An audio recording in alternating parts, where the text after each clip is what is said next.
La Convention relative aux droits de l'enfant CDE a 30 ans. Pour marquer l'événement, l'UNICEF et les enfants ont changé en bleu l'éclairage de la stèle de la place de l'Étoile rouge. Par ailleurs, enfants, États et organisations de la société civile font le bilan. Dans le secteur de la protection, nous les enfants rêvons de Bénin où la population a une bonne connaissance sur les droits des enfants.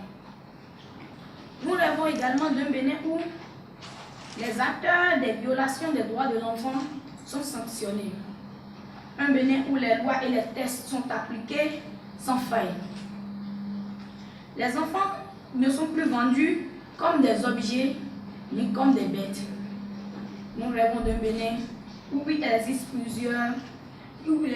plus de mariage précoce, ni de grossesse précoce. Nous devons nous poser deux questions essentielles. Notre société est-elle suffisamment accueillante pour l'enfant? A-t-elle suffisamment le souci de le faire grandir avec amour et lui assurer une bonne éducation? Afin d'apporter des éléments de réponse positive à ces interrogations, notre gouvernement, le gouvernement du président Patrice Talon, a renforcé depuis avril 2016 les mesures et politiques en faveur des enfants béninois.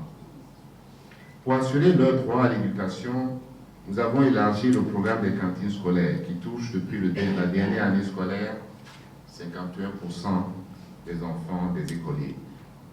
Cette mesure, en plus de l'exonération des frais de scolarité en cours primaire et pour les filles au collège, favorise, c'est certain, le maintien des enfants dans le système scolaire. Mieux, il améliore leurs résultats. En ce qui concerne la santé, le volet assurance maladie de protection ARCHE du projet ARCHE, dont la phase expérimentale, la phase pilote est en cours, offre des soins de santé gratuits aux enfants. Dès le mois de mars-avril prochain, ce programme sera généralisé à tout notre pays. Je rappelle également que les premiers vaccins pour les enfants sont également gratuits dans notre pays. Nous avons aussi un arsenal juridique pour une meilleure protection des enfants dans notre pays.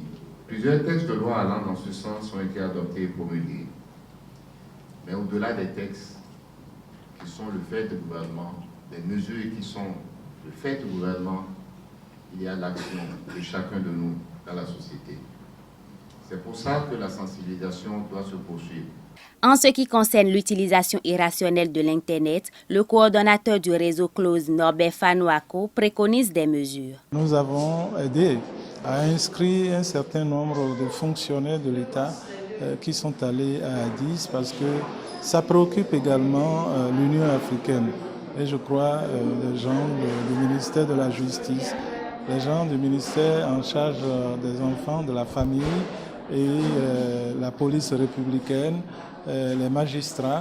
Nous avons aidé à ce que ces personnes participent désormais à la maîtrise de la technique de lutte contre ces genres de pratiques qui se développent sur Internet. Nous sommes dans un partenariat avec l'UNICEF depuis des années et ce que nous développons, c'est surtout le plaidoyer de haut niveau. Mais ça part aussi depuis la base parce que chaque enfant qui a vu ses droits violés sort d'une maison, sort d'une case et il était bon que le chef du quartier ou du village le sache, que le chef d'arrondissement, le maire, et que ça remonte à la préfecture et des préfectures au niveau national pour que l'alerte soit maintenue comme un système de veille.